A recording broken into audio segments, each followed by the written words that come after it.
Today is May 4th. This is The View with Catherine Chang. Today's topic is the War of May. Taiwan helps, China lies. First, the War of May, it's about Taiwan's return as WHO observer. I think this War of May has 3 moves and 1 suppression. First move, Donald Trump and Shinzo Abe wrote a letter to Tedros asking WHO to invite Taiwan as an observer. And this letter was co-written by 6 countries, including United States, Japan, Australia, England, France, and Germany. Second move, U.S. Department of State launches a campaign called #TreatForTaiwan, trying to raise global awareness to support Taiwan. Third move, the U.S. mission of the United Nations criticized the United Nations for excluding Taiwan because the UN should be a place for different opinions around the world. And excluding Taiwan is injustice for Taiwanese and against UN principles. All these 3 above and that I talk about are really from the United States. And its strategy seems to be it might be hard for Taiwan to become a member of United Nations under the United Nations General Assembly Resolution 2758 since 1971. You know that at that time, United Nations recognized the PRC as the only legitimate representative of China to the United Nations. But, U.S. is trying to help Taiwan at least to join WHA as an observer. If you ask me, what is the percentage of Taiwan join WHA? I really would say that the percentage has risen from 50% to around 75%. Because I think China will not back out according to this high standard characteristic. But we will see what happens. Of course, there might be exceptions because Taiwan was a WHA observer in 2009 for totally 8 years when former President Ma Ying-jeou was in the office because he supported what we call the 92 consensus, and which means one China consensus with different interpretation. And current President Tsai Ing-wen didn't support this. Second, about the issue, Taiwan helps, China lies. When Taiwan is busy in helping the world, according to the U.S. Department of Homeland Security's analysis, saying that Chinese government was busy hiding the seriousness of the virus. Even worse, they stock masks and ventilators. Yet WHO Director General Tedros still compliments China for doing such a great job. Seriously, I want to say, Mr. Tedros, what is wrong with you?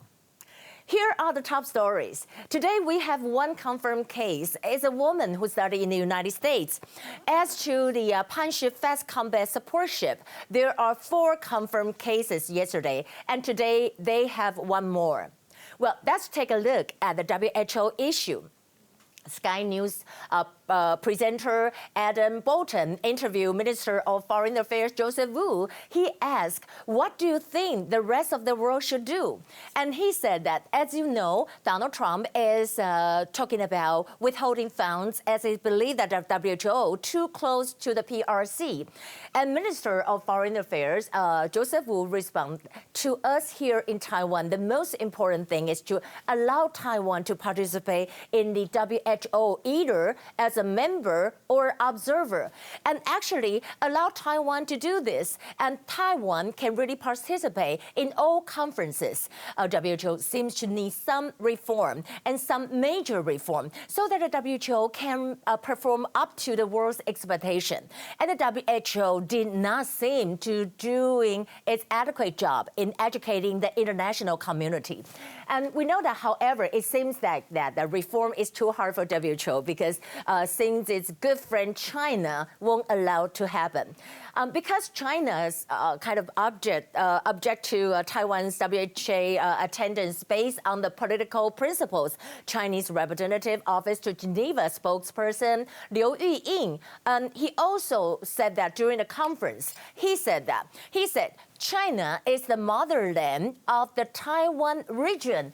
Oh, excuse me, why do you say that? That is the motherland of the Taiwan region. How can you say that? I can't believe it. And actually, he said that inviting the island nation to global conversations will send the wrong message to the pro-independence Democratic Progressive Party, what we call the ruling party now, DPP, and politicalize the ongoing coronavirus, COVID-19.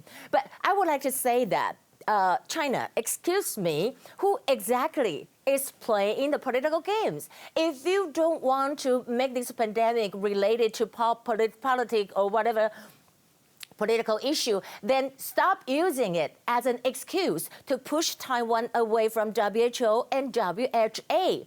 Let me show you an example of true justice. We said that the U.S. mission to the United Nations treated UN was forced to serve as a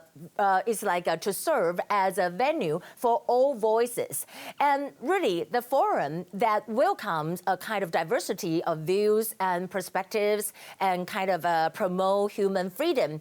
Barring Taiwan from selling food in UN grounds, it's an afford not just to the pro-Taiwanese people, but also it's against UN principles. Speaking of inviting Taiwan to participate in the WHA, we say that the permanent representative of Honduras to the United Nations, Gapalo Rizzo, poses a kind of a screenshot of the online conference with the Director General Tedros on Twitter and asked Tedros to invite Taiwan to participate in the WHA. He tweeted, because it is the right thing to do, because we should leave no one behind, because Taiwan can help. On behalf of Honduras, we led a group of countries to ask WHO's Director General to invite Taiwan to participate in the next World Health Assembly and in all COVID-19 related meetings. And now, also, I want to tell you that Canada is asking WHO to explain misinformation on person-to-person transmission of the virus. WHO Assistant Director General Bruce Aylward is formally summoned by the Canadian House of Commons to give testimony about WHO's response to the pandemic. Do you remember Aylward once interview with the Hong Kong reporter, and during the interview, he avoided the issue regarding Taiwan.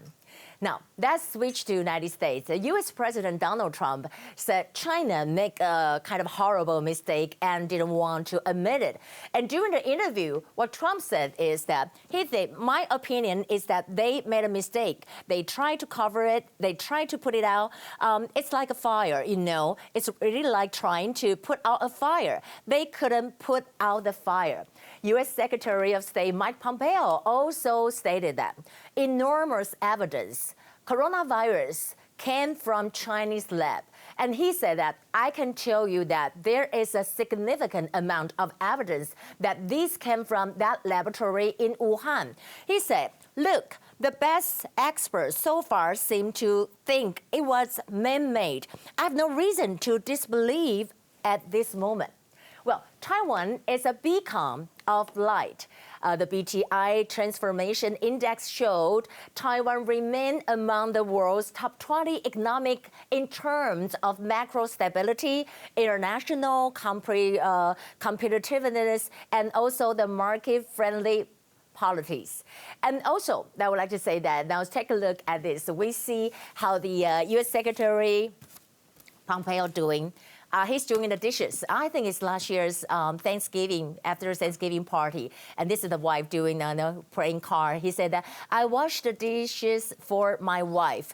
And also, CECC head Chen Shizhong, he said, I want to give this beautiful flamingo flower to my wife. So I want to say, respecting women is a sign of improvement. I saw some Chinese netizens commenting on how they are surprised to see Pompeo doing the dishes.